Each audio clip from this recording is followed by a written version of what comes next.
everyone, Wolken here from KORUA Shapes. Today I'm gonna talk to you guys about how to ride the Noserider. Like a longboard or surfboard that you nose ride on needs cleaner, smaller waves. Our Noserider is also intended to be ridden in specific conditions. It works best on groomed, slightly rolling, clean resort slopes, and we really recommend to stay away from difficult slopes or terrain. The sliding feet option works best in warm spring snow conditions or very dry snow. It really doesn't like sticky snow as the track gets clogged up with snow and ice. If the track ends up getting clogged up, you can always take it inside and get it warmed up. Or you can place it in the sun with the base facing the sun, which will eventually get the snow melted out. I wouldn't recommend trying to force out the snow and ice manually, as you might damage the board. So how do you actually ride the Noserider? Before you start sliding all over the board, we really recommend to get a feel for it with the fixed and binding angles and stances you feel comfortable with. Once you feel comfortable, I recommend to change around your stance on the board, move it towards the nose a little bit, towards the tail, but while still using the fixed binding stance. As a general rule, the board is much easier to be ridden out the back. So before you move all the way into the nose, start to feel comfortable in the back. Remember, at this point, the bindings are still mounted firmly on the board.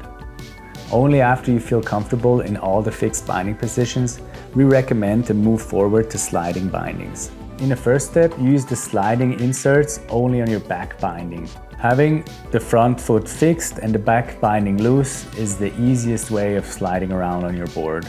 Same as with the fixed bindings before, start off with a familiar stance option. Only start changing the position of your front binding once you feel comfortable. And remember, only move it in small increments at a time. With the sliding inserts, there's two positions.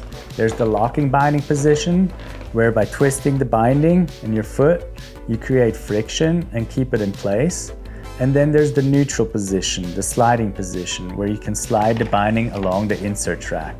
As the back foot is on the sliding sled now, you can move it around on the board while riding. And you can create friction and grip by twisting your foot left or right. To slide the binding, unweight the board, set it on flat base, and turn your foot out of the locking position. This way you set the binding to neutral again and you can slide it to your next preferred position. Once you have managed to control the board with your back foot loose, try to turn it around.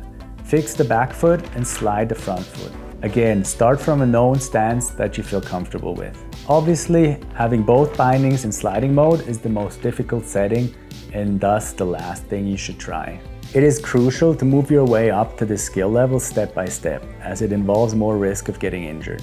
So let's say you want to slide the front foot, you twist the back foot into a locking position, and by having the front foot in a neutral position, you can now slide it.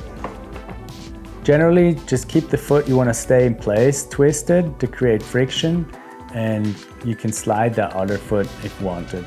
Same goes for the opposite direction, where you twist your front foot and push the back foot back. You will notice that this is actually not as easy as it looks in the first place, but you will get a feel of it. In general, we recommend to walk around on the board in smaller steps rather than a bigger one, as the bigger one has more potential of getting unintentionally stuck. To not end up in full splits, we recommend to use the distance leash. Riding the board with both feet in the nose area is perhaps the most difficult and dangerous position. The margin for error becomes smaller here and it requires a larger skill set. It shouldn't be tried too soon. So I hope you all got some helpful infos out of this, and don't forget to stay safe and have fun with the Noserider.